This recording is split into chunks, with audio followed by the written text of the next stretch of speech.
Singapura panik.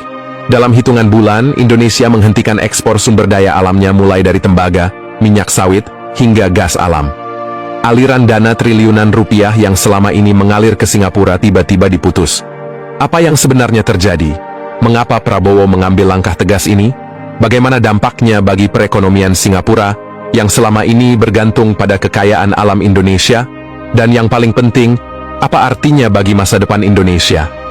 Simak kisah lengkapnya dalam video ini, dan temukan bagaimana Indonesia mulai mengambil alih kendali atas kekayaannya sendiri. Assalamualaikum warahmatullahi wabarakatuh.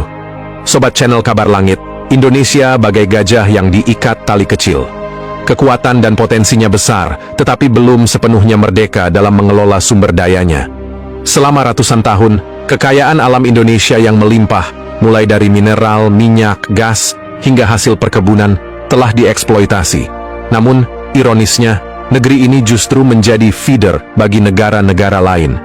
Data terbaru dari Pusat Pelaporan dan Analisis Transaksi Keuangan PPATK pada tahun 2024 menunjukkan bahwa transfer dana dari Indonesia ke Singapura mencapai angka fantastis, yakni sebesar 4.806 triliun rupiah. Sementara itu, aliran dana ke Amerika Serikat tercatat sebesar 1.447 triliun rupiah dan ke Cina sebesar 931,8 triliun rupiah. Mengapa ini terjadi? Apakah karena ketidakmampuan sumber daya manusia kita? Jawabannya tidak sesederhana itu. Masalah ini jauh lebih kompleks. Di baliknya, ada warisan budaya dan mentalitas bangsa yang terlalu terbuka dan mudah percaya kepada pihak asing. Kebijakan-kebijakan yang kurang protektif dan pengawasan yang lemah dari para pemimpin sebelumnya telah membuat kekayaan Indonesia terus mengalir ke luar negeri. Namun, momentum perubahan kini telah tiba. Presiden Prabowo Subianto dalam 100 hari pertama kepemimpinannya telah mengambil langkah-langkah tegas untuk menghentikan kebocoran kekayaan Indonesia. Salah satu kebijakan paling signifikan adalah mewajibkan para eksportir untuk menempatkan devisa hasil ekspor (DHE) di perbankan nasional minimal selama 1 tahun. Kebijakan ini akan efektif mulai 1 Maret 2025. Tujuannya jelas, menarik kembali hak bangsa Indonesia yang selama ini dinikmati oleh negara lain. Mengapa ini penting? Pada tahun 2024, tercatat ada 7.000 triliun kekayaan Indonesia yang mengalir ke luar negeri. Angka ini mencengangkan dan menunjukkan betapa besar kerugian yang dialami oleh Indonesia. Dengan kebijakan baru ini, Prabowo berupaya memastikan bahwa hasil ekspor sumber daya alam Indonesia benar-benar memberikan manfaat bagi perekonomian dalam negeri, bukan lagi menjadi sumber kekayaan bagi negara lain.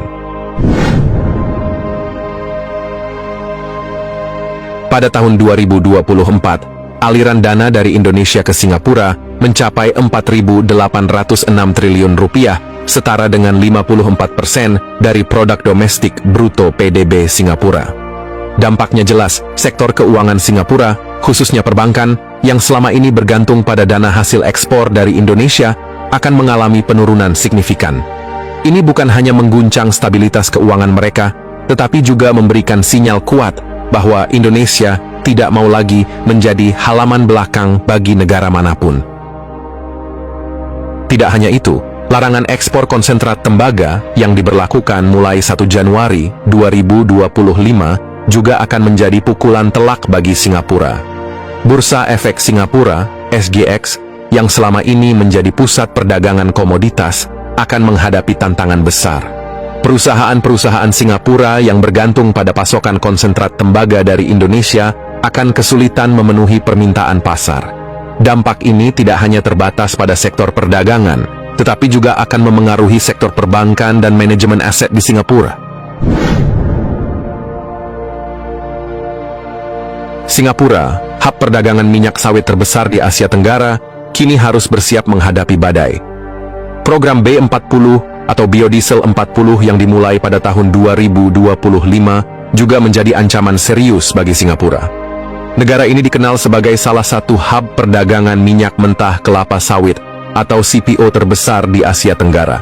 Namun, Dengan Indonesia yang kini mengalokasikan lebih banyak minyak sawit untuk kebutuhan domestik, ekspor CPO ke Singapura dipastikan akan berkurang.